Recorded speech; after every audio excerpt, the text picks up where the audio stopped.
Hello, guys. Today I would like to rank my favorite Phase 5 Marvel TV shows. Um, I have eight on the list. I'm gonna rank them in order from my personal favorite, to my least personal favorite. With that said, I think all of them are good in their own right. I just I love everything Marvel for the most part, but I'm just strictly going by what I enjoyed. I have no outside views or influences or anything like that. It's just my own personal preferences. Now, at number eight, I'm gonna put Miss Marvel. Um, she was funny. I liked her character. She was kind of, she was a sweet girl. Um, and everything, and I think she did a very good job at portraying her character the way that it should be portrayed. The special effects and things like that were all on par, but the story just didn't. I don't know. I wasn't into the story as much. It didn't just captivate me, and I found myself kind of making myself watch the next episode, which is always a bad sign for me personally. So, with that, that comes in number eight. Now, for number seven, a lot of people probably not gonna like this, but I put WandaVision.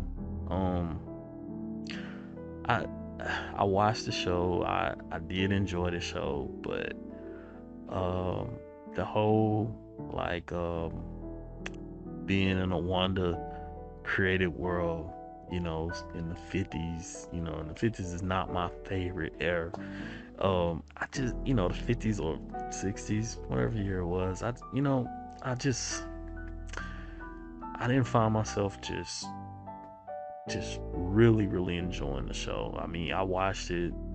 I didn't mind it, but I wasn't just in love with it. Like, that's what I want. I want to be in love with the show, and I wasn't in love with it, but I am happy that you know, I did watch it because it really set her up to come into the Doctor Strange movie, which was awesome because she came in there and it was that's what I'm talking about. I wish the show was more like what she gave us in Doctor Strange, but it was not to be. At number six, I had Hawkeye. um, Hawkeye was pretty good. I mean, it was more than pretty good. It was a really good show. It it surpassed my expectations. I didn't really think much of it, but Hawkeye came in there and he did his thing. I think the the young girl who he ended up taking on his wings. She was awesome. I love her character. And one of my favorite parts is when they showed the Battle of New York, and they showed, from her perspective, Hawkeye doing Hawkeye things, um, shooting aliens and uh, swinging himself into buildings like Spider Man. I mean, I thought that was so cool. But yeah, at number six, I got Hawkeye.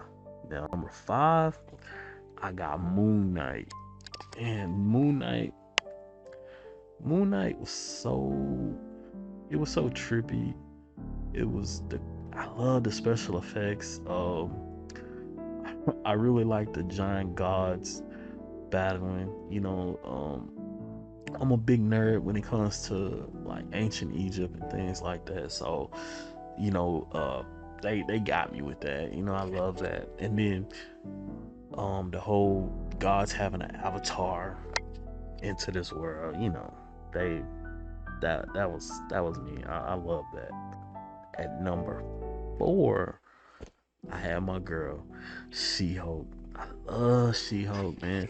That show is so awesome. It's funny. She-Hulk is confident and brilliant, and the when she's not She-Hulk, she's like I said in my first video, she's a likable underdog. And I really don't understand all of the hate that the show receives. It just, I don't know, it baffles the mind. But I definitely have She-Hulk, as number 4. Number 3, The Falcon and the Winter Soldier. I mean, come on now. That show just, it kicked butt. I didn't have super high expectations for it, but when it came out, it just it just rock and roll. And I think what did it is the psycho Captain America. They got that one scene where he brutalized the dude with the shield. They didn't actually show it, but the effect of that was so grisly. I mean, geez, that the character actually reminds me of one of my old school teachers, like a guy that just at any moment he just gonna lose and just murder everybody in the room.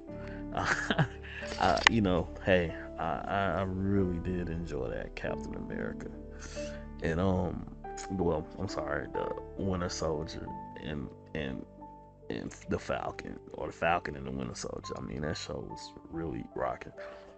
Now, at number 2, I had the What If series. I mean, goodness gracious. I mean, all those shows were just so cool and imaginative. And I love the zombie episode, the Captain America, the Captain Carter episode. Man, that all was sweet. But most of all, a lot of that series led into the Doctor Strange, the Multiverse of Madness. I mean, if you can really appreciate that a lot more when you actually watch that movie. I mean, the Multiverse of Madness is so awesome, man. I need to do a video on that alone, but uh, but I gotta put What If series at number 2, and of course, number 1 is the Loki series. Come on now, Loki was a bad dude, man. Uh he stole the Tesseract and went on a whole nother adventure through time and space. And of course, that show leads into one of the main villains into the next phase of Marvel. But I don't know, I just love that show with the whole different versions of Loki. I really wish we could have got more into that, got a little bit more backstory into some of those guys. But still, the guy who plays Loki is just, he's just perfect. Everyone knew this when he stole the scene in the very first Avenger movie, but man, that show is just so awesome. You just never know where it was gonna go, where it was gonna land. It's kind of like Andre 3000 verse. You just never know where he's gonna land. But yeah, that's my list, man. I mean, I know a lot of people probably not gonna agree with it, but I mean, that's just how it's shaped up for me, and I'm only going by my own personal point of view. But that's how it's shaped up, guys, man. I hope y'all agree, or I hope at least y'all don't think that I'm just raving lunatic. But yeah, that's it, guys. Have a good one.